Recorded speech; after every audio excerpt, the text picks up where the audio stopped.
नमस्कार मु Deepti दीप्तिस full lab को आपण मानक बहुत बहुत स्वागत।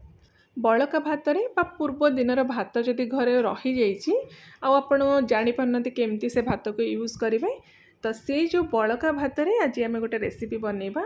बहुत ही बढ़िया चटपटा रेसिपी यहाँ छोट बड़ समस्त को पसंद आसब। तो वीडियो शेष जाए देखु पसंद जदि आसूची लाइक और शेयर कर दिंतु। आ चैनल रे भी जदि आपण नुआ देखुंत प्लीज चैनल को सब्सक्राइब करने को बिल्कुल भी भूलिबेनी।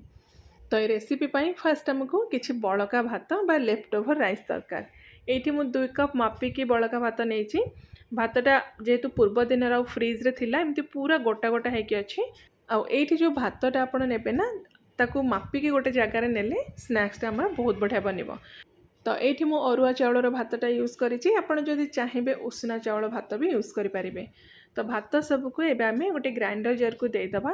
तापर जो जगार बा जो कप रे आपण भात मापिकी नहीं से जगार मापिकी आधा कप देदेबे बेसन। बेसनटा देले आमर जो स्नैक्स टेक्सचर बहुत बढ़िया आसीबो। तो 2 कप भात रे आमे एठी आधा कप देदेबा बेसन। तापर से कप रे मापिकी पाखापाखि आधा कप देदेबा दही। दहीटा आपण ये फ्रेश भी नहीं पारे ना जदि टिके खट्टा भी अच्छी ताहले भी चलिबो। तो एबे आमे पाखापाखि आधा कप पानी देके एटा को भल भाव में ग्राइंडिंग करके पेस्ट बनईदबा। आ मझे आपको जब दरकार पड़े ग्राइंडर चलेवाई तो अल्प अल्प पानी देके ए टाइप आप गोटे फाइन पेस्ट बनईदेवे। ध्यान रखु पानी एका बेले आप ऐड करेंगे बेसी आप पतला करेंगे बैटर को टिके थिक रखिए। तो नेक्स्ट आम ए सेम कप्रे मापिकी गोटे कप ऐड करवा सुजी पतला दाना मोटा दाना जहाँ भी अच्छी चलो। तो एबे आम ए गोटे बड़ चामच ऐड करवा अदा कोरा बा अदा को आप छेचिकी भी ए पकई पारे। तापर गोटे छोट चामच मुझे चिली फ्लेक्स पकई चिली फ्लेक्स जगह आप कंचा लंका भी छोट छोट खंड करके छेचिकी ऐड करें। तापर स्वाद हिसाब से आम ए लुण देकी भल भाव में मिक्स करदे।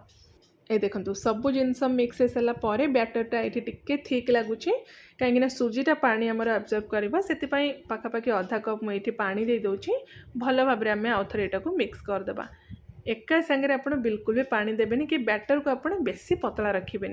यही कंसिस्टेंसी रे रखिले आपंकर स्नैक्सटा बहुत बढ़िया बनब।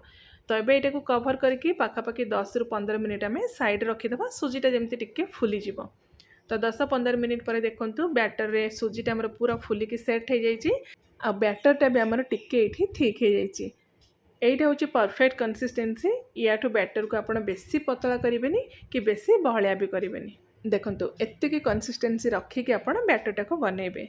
तो एबे हम कौन करवा ना ए गोटे चामच ऐड करवा इनो फ्रूट सॉल्ट। इनो फ्रूट सॉल्ट जदि ना आपण अधा छोट चामच ए बेकिंग सोडा बा खाइबा सोडा ऐड करके भल भाव में मिक्स करेंगे। तो इनो पकई सारापर से गोटे 2 चामच पानी देकी भल भाव में इमिडिएटली आपड़ एमती मिक्स करेंगे।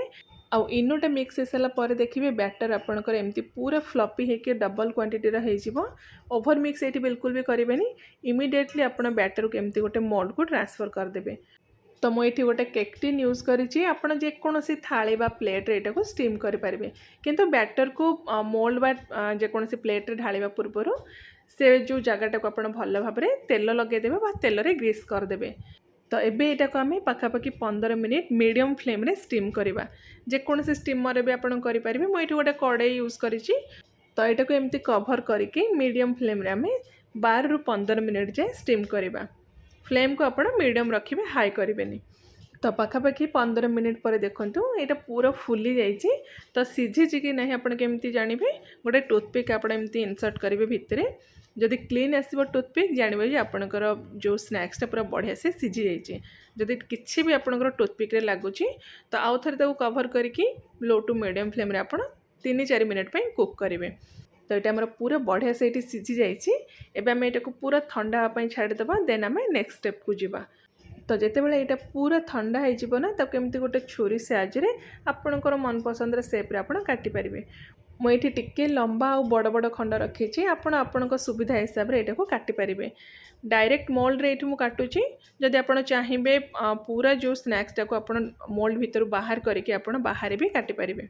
देखो केते स्पंजी और पूरा सॉफ्ट होती समस्ते खाईपारे आराम से। आउ एटा को ना आपण एमती भी खाईपारे जेकोसी चटनी सहित खाईपारे। किंतु आज आम यहाँ को टिके चटपटा बनवा कहीं पिला मानू चटपटा स्नैक्स बहुत पसंद। तो से गोटे पैन रे ये देखु फर्स्ट 2 ରୁ 3 ଚାମच आम तेल गरम करवा। क्वांटिटी देखिए आप तेल ये ऐड करेंगे।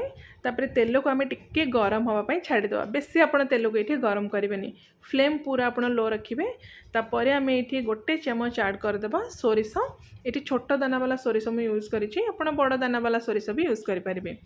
तो तापर अल्प टिके हिंगु ऐड करदेबा। ता सहित गोटे बड़ चामच ये मुझे धला राशि आप निश्चय ऐड करूँ। तार टेस्ट बहुत बढ़िया आसो। तो यहाँ को टिके समय आम भाजीदबा। आउ सोरिषटा टिके जिते फुटीज तापर आम ऐड करवा गोटे छोट चमच काश्मीरी लंका गुंड। फ्लेम आप पूरा ये स्लो करदे। आदि आपको लगुच तेल बेसी गरम हो जाए तो फ्लेम को आपड़ ये पूरा बंद करदे। तापर लंका गुंड आ कटा धनिया पत्र ये देके टिके समय भाजीदेवे। बेसी समय भाजवा दरकार नहीं, बस हल्का से एमती सब जिनस को मिक्स करदे। तापर आम जो काटिक रखी स्नैक्स को एमती अरेंज करदे। लंका गुंडटा देले इथे बहुत बढ़िया कलर आसो, टिके अट्रैक्टिव देखा पिला माने भी खुशी है कि खाइबे। तो ये सब दे सारा पर जदि आप गैस फ्लेम को बंद कर देथिबे, फ्लेम आप ऑन करके मीडियम टू लो फ्लेम रे ए स्नैक्स को टिके गोल्डन कलर हवा जाए भाजीदेवे। बा चारिपटू टिके कलर जिते पलि आसो से समय जाए आपको एमती ओल्टा पाल्टा करके भाजीदेवे। आउ ए स्टेज रे ना जदि आप चाहिए ता ऊपर एमती अल्प किछि चाट मसला भी पकई पारे। बहुत बढ़िया चटपटा सा टेस्ट आसो। तो ये देखो 2-3 मिनिट पर मुझे देखा बहुत बढ़िया कलर पलि आमर चारिपट साइड पूरा बढ़िया से भाजी हो जाए। तो यहाँ पूरा आमर रेडी हो गला। गैस फ्लेम को आम बंद करदे।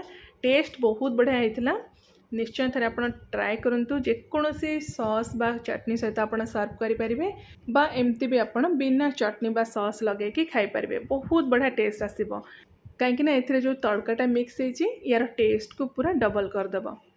तो घरे जदि आपणकर भात बली जाऊँगी बिल्कुल भी टेंशन नियंतुनी। ए रेसिपीटी ट्राए करूँ, समस्त को पसंद आसो। केमती बनूची आपणकर मतामत भी मो सहित शेयर करूँ। रेसिपी पसंद आसती प्लीज़ वीडियो को लाइक और शेयर कर दिंतु। तो मुझे आउ थे आपण गोटे बहुत ही बढ़िया नुआ रेसिपी नहीं आसबि। Till then take care and bye bye.